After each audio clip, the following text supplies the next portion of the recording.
21 years ago, we founded the Stratford Minor Girls Hockey Association, and we proclaimed that we were the first association. And then it was brought to our attention that we were not. And so we thought, well, we better stand corrected. So we went to the archives and had done some research, and only to find out that in the 1930s, there was an outstanding girls hockey team, the original Aces. After researching that, we found that most of these ladies were alive, and so we gave them a reunion, and at that time we were searching for a name for our association.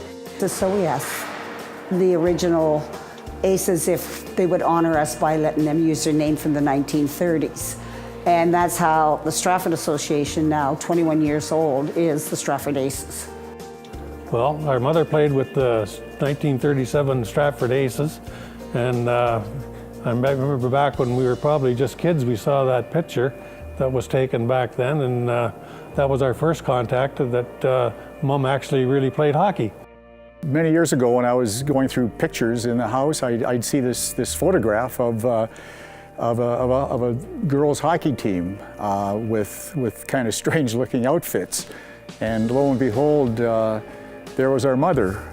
Well, I think as being a team member of the 1930 Stratford Aces it was maybe a starting point for women's hockey, especially in Stratford.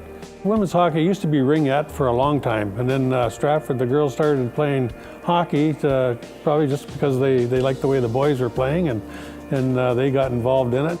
We used to pack an arena of 1,000 people just to watch the games. I believe it was the Preston Rivulettes. They even had so much as a doctor on their team, traveling to each game with them.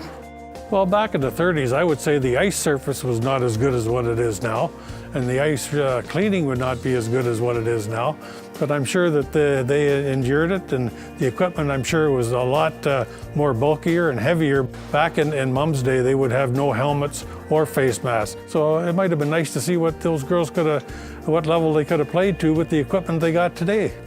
A person by the name of Armour Kane, he coached the team at the time, and his wife's name was Rose, and her nickname was Ace, so that's how the team got the name the Aces. They didn't think they were doing anything unique, but they obviously were. I mean, they were, their picture was in they were in the National Hockey League Hall of Fame in Toronto for a period of time. The ladies were taken to Toronto to visit that Hall of Fame. This is the Adams tournament in Stratford in 2004. Stratford was hosting the tournament, and you can see at the picture that Mom is dropping the puck between Tia, our granddaughter, and another young lady from Woodstock, and helping with the ceremonies is Tim Taylor, helping Mom being instrumental in dropping the puck for the start of the tournament. Mom figured that being a member of the ladies hockey team at that time was unique. Not a lot of girls played hockey, and to be associated with them was something maybe some people would look up to, and especially the young girls, and maybe it inspired some of them to encourage them to partake of the hockey game as well. I'm just very proud that my mother actually played hockey and played for this team, and I think at the time they didn't realize that they were the pioneers. I think they realized it more in their later life than they did when they were actually doing it. I think my mom was a pioneer back in the 30s with the Stratford Aces, how it developed over the years, and how the interest has continually grown. And with the coaching that we have in Stratford, the people that dedicate their time and energy to basically develop these girls, some of them have gone on to good things in hockey, including our granddaughter.